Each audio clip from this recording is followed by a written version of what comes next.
Everybody in this cemetery has a story. I'm sure some happiness, some sadness, like all humans. It is a place of memory. Our language, the word for memory and marker and stone, all coming from the same roots. And so one of the ways we remember is to see something that's tangible. There are those left behind that love us and that want to memorialize us. And everybody wants to be remembered, and they want their family to be remembered. Memorializing our dead people is very important. We have a wonderful gift of memory, and I think our memory of our deceased people becomes more dear and more clear as time goes on. My family's here. I mean, from the people who came over on the boat 5 generations ago to now, they're here, they're up there. My family that's here at Calvary are Irish immigrants that came over from County Kerry, a village by the name of Kilbreen Moor. My great-grandfather came over from Germany in 1849. He met his wife on the boat coming over. They're buried here. They're all buried here at the cemetery. I came here as a small child because my parents, and especially my father, was a big believer in history and preserving the memory of his parents and his grandparents, and they're all buried here at the cemetery. It really is a spiritual place. There's a good friend of mine, right here, in the mausoleum, a young lady whose life was taken too early. I feel, her spirit right now. I came here just a week ago. I was extremely stressed, and I just came here and laid in the sun. And I knew that there would be peace and serenity and nothing to distract me from chatting with Caroline. This is a peaceful place where we can just be. It's good for individuals to remember and have experiences that keep the memory alive. And it helps people. It helps them to stay connected with their past and looking also into the future.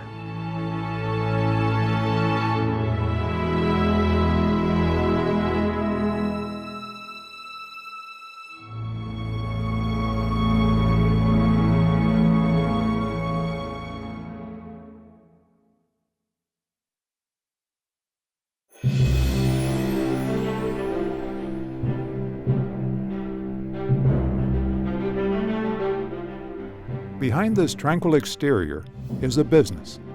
Transactions, investments, maintenance, building projects. Eternal Rest requires a lot of work that requires a surprisingly diverse set of skills. Cemetery is not a simple organization. You take care of people in their worst times. You even learn how to build roads, build buildings. Well, the original office was an old farmhouse, sit right in front of the existing building. It just got too crowded, so we decided to build an office. That was my first big accomplishment, getting that built. Well, the Fink Construction was our company. Cemetery asked to develop some of the ground, so we came out, we developed the ground. This was in the 50s and early 60s. In '63, they asked me to come on the board. So that's really when I got involved. The chapel's 100 years old. It just got ratty looking. It got old and needed cleaning up. The glass was fogged up. So we had the glass redone, built a wooden partition behind the altar. That was Bruce Getzman's job to design that. The interior is what demanded most of the work. One of the major things we did was to relight the interior to dramatically emphasize the ceiling and structure of the interior. And we did some altar restoration work and some regilding of the altar. It was designed originally by Frank Andrews, a very prominent Dayton, southwestern Ohio architect from the turn of the 19th century.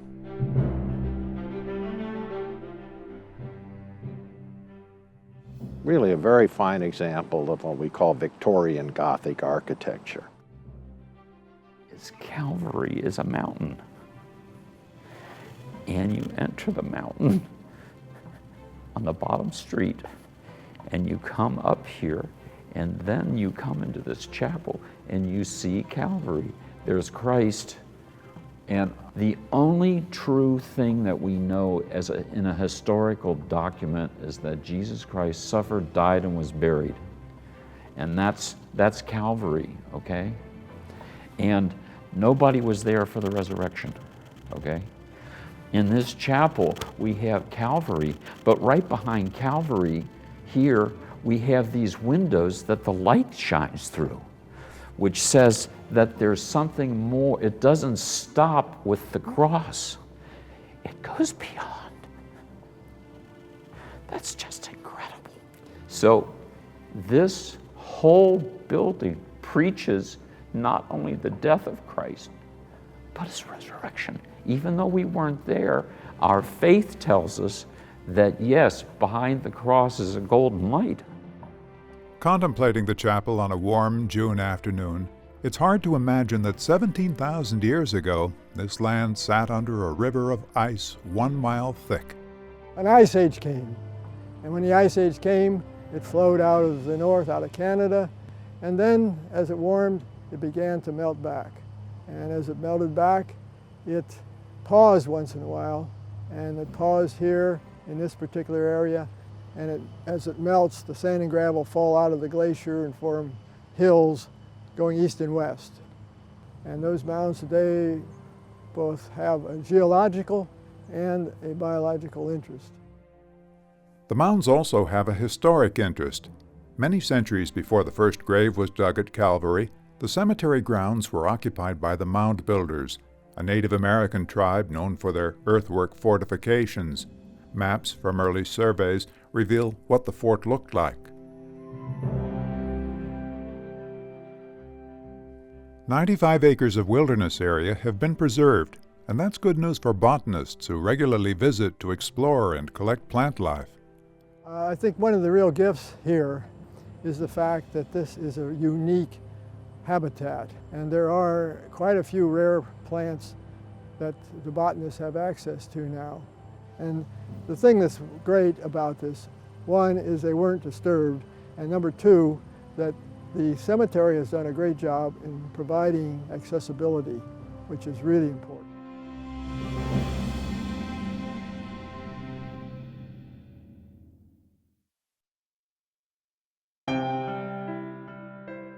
Even as botanists make discoveries in the forest above the chapel, the cemetery has its own unique history to discover.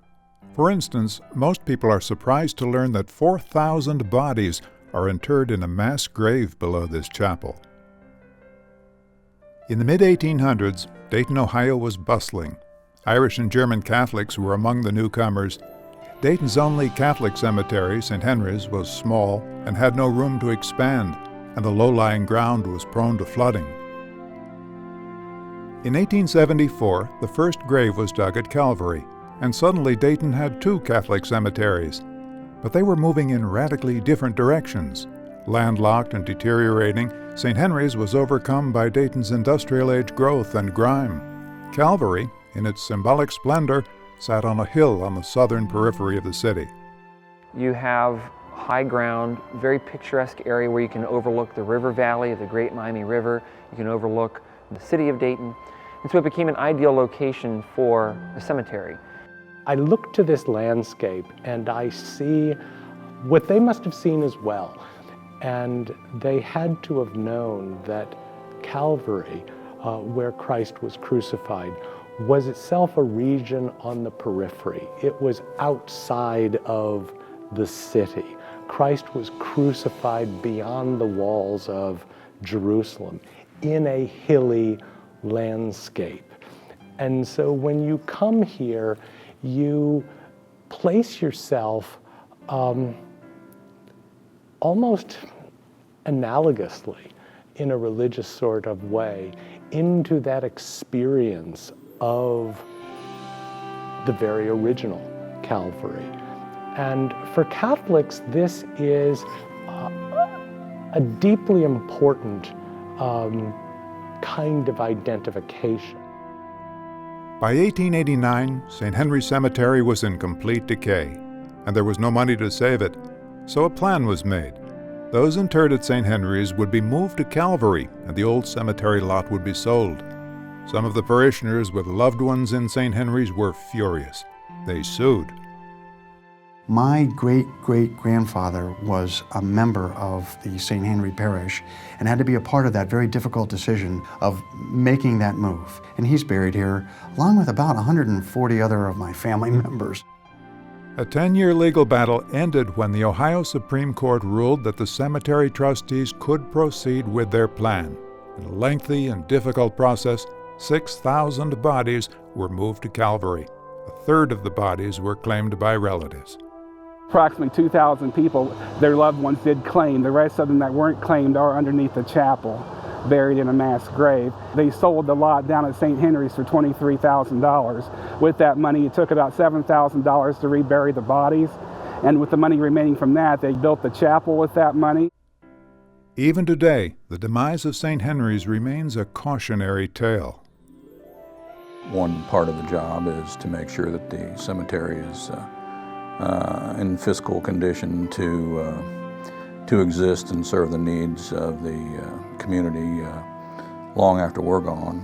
We'll need to operate the place, keep the lights on, pay the salaries, mow the grass, at the same time be accumulating reserves so that, kind of like an endowment for a university, so that when we're no longer selling anything, we will be able to operate the facility in perpetuity. And I would say we have that well in hand. So I mean, that's goal number one for the treasurer. Ohio law requires that cemeteries set aside at least 10% of sales revenue to invest for future needs. Calvary has typically invested over 30% toward future operating costs. At the same time, cemeteries can't afford to skimp on expenditures for the here and now. In this business, appearances are important. I started here mowing grass back in 1972. I was still in high school. I tell the story when I pulled in the first time and seen that Calvary Cemetery sign. I said, my gosh, I got to look at that sign all summer long. I'm still looking at that sign 39 years later, so it's funny how things work. I'm the grounds manager here at Calvary Cemetery. The entire cemetery is mowed once a week. No matter what section you're in, it's getting the same care as the newer burials. $5. That's what it cost in 1874 for Herman Hollenkamp to buy a gravesite for his wife, Mary. You couldn't have someone come out today and clean the headstone off for $5. Their headstone is trimmed around every 2 weeks, and we could lay all of these markers linear end to end. You would have 28 miles of trimming just to go up one side of all of those memorials. We have 6 miles of maintained road in the cemetery. We have about 12 miles of water line. We have all of the horticulture. We have security and gatekeepers. I would say in the neighborhood of 60 to 70% of what we currently care for has not turned any revenue into our treasury in over 50 years. That is amazing. It's unheard of. I can't think of another business in the world that promises such a thing. We have the privilege of taking care of the landscape in the front of the residence here. And that includes some pretty heavy gardening that we enjoy, and then we have responsibilities for cleaning the office. We do this daily to make sure that it's clean for the next day's business. I open the gates in the morning, 365 days a year, and I close them every evening at the end of the visiting hours here at the cemetery. We've lived here on the residence at the cemetery for a 17-year period, and it's been great to us. And we have friends that are always really curious about where we live and how close we live to the nearest grave, things like that. When they come into our house, they're relatively surprised. They don't realize that there's a 3-bedroom, 2-bath home there. once we close the gates at night, that when we go up there, it's one of the most peaceful places that you could be in the whole Montgomery County. Every cemetery, large or small, has one day circled in red on their calendar. One day they have to shine just a little brighter. Almost everybody comes home for Memorial Day, and they want to come to the cemetery and decorate and remember and visit all of their family, and so it's a very important day. So we have to be at our best. The folks are expecting that.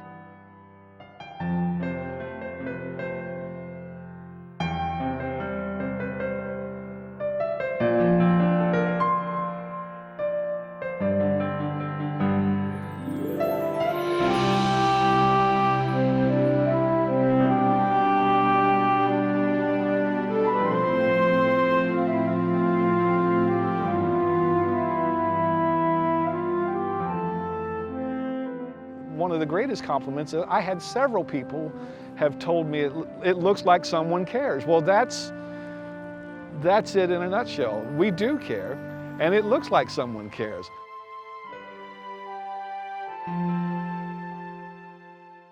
We have the heroes, the one that died on D-Day, never making it across the ocean. Plane was shot down. One of the first killed on D-Day. So we also have somebody on military who was at Pearl Harbor. We have somebody who was at the signing of the treaty on the Missouri. The military hero of Tony Stein, he was such a hero at that time, and he's known throughout the Marine community. We still have Marines today that come from North Carolina because they've heard of him.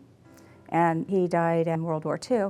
They've never known him, but they will come to honor him and stop by if they're in Dayton to stop by his grave. A lot of history and interesting stories from families. You have some very famous individuals from Dayton buried there in the cemetery. And it's also important from a historic standpoint as a historic resource. Anyone researching genealogy or the history of the Dayton region or the greater Miami Valley area can find a real treasure trove of that history right in Calvary Cemetery. Well, Calvary is a reminder of who we are as a people and who the community is. And we wouldn't be the Dayton, Ohio that we were if it wasn't for Calvary Cemetery and the people that rest here. And it isn't just about the heroes, the business people, and the politicians. Today it's about preserving the memory of a 7-year-old boy named Clement Foulke.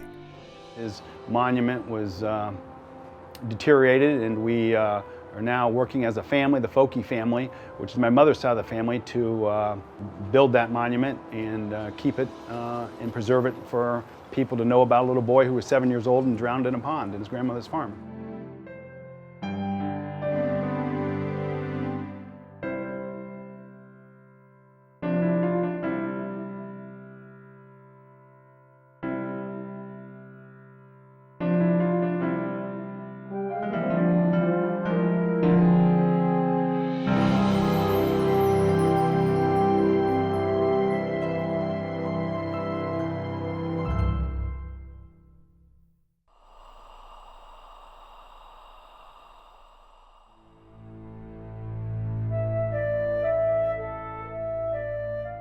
Well, a Catholic funeral is probably the last thing we do as a Catholic community for one of our members.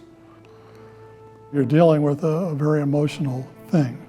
I mean, I've had people literally throw themselves on a casket. I've had somebody fall into the grave. I've had motorcycle gangs shoot off their revolvers and some other little bizarre things which I won't repeat. But that's not what we're looking for. We're looking for some dignity and some respect for the deceased and their family members. And hopefully the funeral services that we provide will give them that peace and that consolation and that hope. We've been in business since 1892. My great-grandfather started it, so my cousin and I are the 4th generation funeral directors here at the funeral home. All our funeral directors will call us when they're on their way, and I make sure I have a car out front. Hello. Good morning, Dwight. Brian Westbrook with the funeral home. We're just coming through the front gates with the procession. I see you, Brian. Follow me. Thank you. Then when they come through the gate, I'll call the office and they'll ring the bells. They treat us, when we go through those gates at Calvary Cemetery, each and every burial, as if the deceased member we're bringing through the gates to them is one of their own family members. Help them carry the flowers over, any other assistance that they may need. And then once that's done, I'll meet them at the gravesite and help them set the casket on the lowering device, along with the vaultman that's in there for that service. The family that I dealt with that lost a young son, the grandfather looked me in the eye as my eyes teared up and said, "Brian, we are counting on you to get us through this." So it is a challenge because, after all, we're all humans as well. But the families that we serve are relying on us to keep it together and to help them through the toughest times of their life. And it's also why some people have their favorite hymns, and at funerals they want them played so that they can connect the new memory with the old memories so that there's a continuity. I had a woman about that particular hymn who said, "That is our family hymn. We sing it at all weddings, funerals, and any other celebration that's important in their family. They always sang, 'O God, our help in ages past.'" And it meant a lot to her. So memory is a curative thing.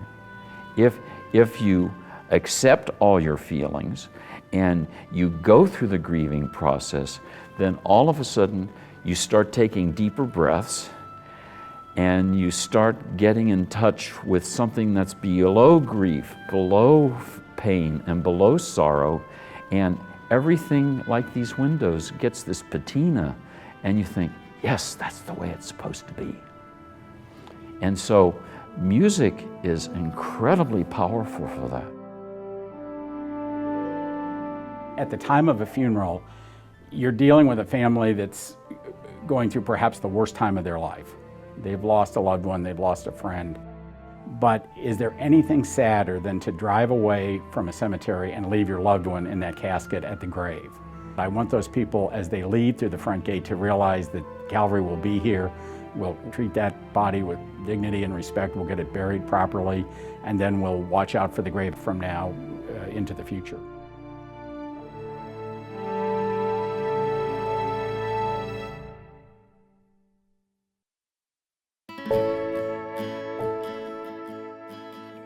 Today, we have a lot more cremations. For instance, in Incarnation Parish, we had probably 70 to 80 funerals last year. And I would say out of those 70 or 80 funerals, probably about 20 to 25 of them are cremation. Sometimes the cremains are present at the funeral, sometimes they're not. Sometimes the cremains are taken to the cemetery and buried. Sometimes they wind up on somebody's mantle or God knows where. That's a problem. I believe that's a problem. For there's no memorialization. There's not a lot of closure in that, which closure is a very big part of grieving.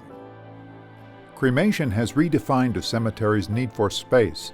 The old St. Henry's Cemetery was just a 6-acre lot. Not to be caught short again, the founders of Calvary Cemetery bought 200 acres of land. At that time, Catholic families were large. Residents rarely moved away, and cremation was not an option. But that landscape has changed. Obviously, we're using less space with cremation. Also, the families aren't as large, so we're not using up as much ground. And now we're racing to create options that seemingly go hand in hand with the mindset of cremation. Our new garden is featuring a major waterfall. We're hoping to move about 7,000 gallons of water per hour there, so it's going to have a nice sound and peaceful sound where people can come and visit. The Spirit of the Living Water, a new niche for cremains, was dedicated in 2012, and there have been other changes. We used to keep paper maps. We used to keep books that were a breakdown of each section, separate maps. It was all on paper, constantly being erased and edited or or new pages made or new books made. That's all on software now. And the database is tied to the mapping now. It's all digital, it's GIS mapping. We were able to provide that to the community on our brand new website. It's a feature called Locate a Loved One, and you can actually go in and query in whatever name, and then across the map as you scroll or mouse over the map, the names will pop up. We're hoping to have an image of every headstone available on that pop-up. Folks are able to just access it themselves. It's genealogical self-service, available 24/7. But perhaps the biggest change Calvary would welcome has nothing to do with technology. In fact, to understand it, you have to go back in time. Today, cemeteries are places that one goes reluctantly. It was very different in the 19th century. The 19th century really had a sense that connecting to the places where the dead are placed for eternity, and even connecting with the dead, communing with the spirits of those who have been and have gone on to their eternity was important. So places like Calvary Cemetery were more than just cemeteries. These were places where people came. These are where people came to take the air, to be away from what was increasingly the crowded and fetid and problematic city centers, even in Dayton, Ohio, which was developing in a kind of bustling way in the 19th century. These people sought release, both for sort of immediate physical exercise and kind of emotional and spiritual latitude in their lives by going to cemeteries, making picnics on Sundays in cemeteries. And cemeteries accommodated this 19th century comfort where the dead are buried through what is called the rural cemetery movement.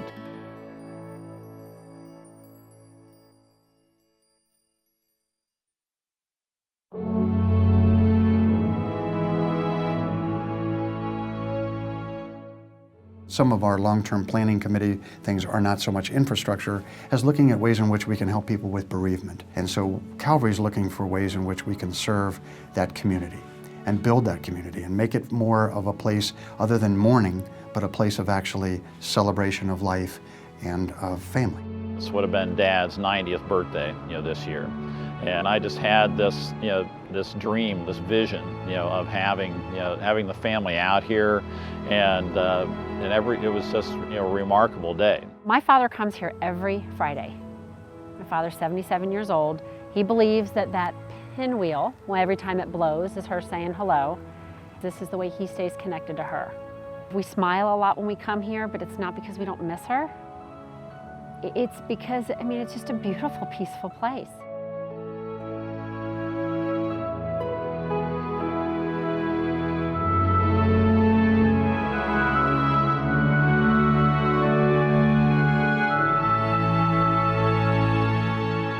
The whole word aesthetic means the fullness of feeling. And so you've got in a place like Calvary, the spiritual coming here of feeling and the artistic and monumental coming here of feeling. And this, I think, is why these places, and Calvary is such an exemplary example of this, they're so richly whole, bringing the spiritual aesthetic and the material aesthetic together. You can't help but be moved by these places. A cemetery isn't a place where you just go one or two times. It is a place of memory. If you go through all the emotions, this place will become a hallowed place so that people will say, I'm still feeling a little bit sad. I want to go back and visit my loved ones, and I want to pray for them, and I want to be with them. And when people visit it over and over, they are dealing with their own residual grief that allows them to return to full, vibrant life. And this place is helping people do that.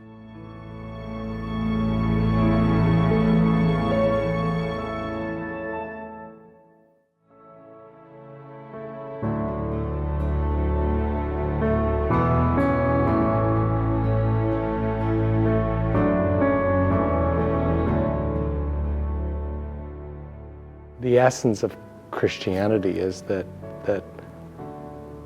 the Word became flesh, God became man. There was a Christ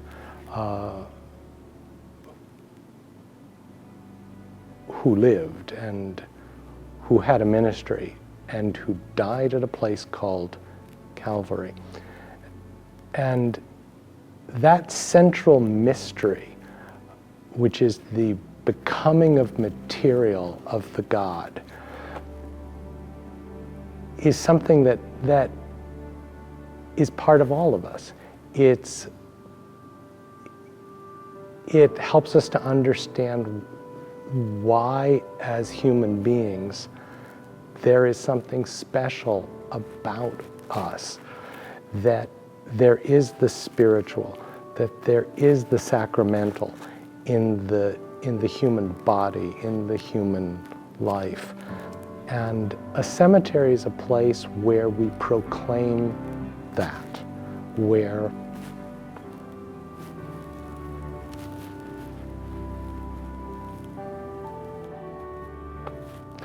we bring our loved ones to bury them, and where we commemorate that they were.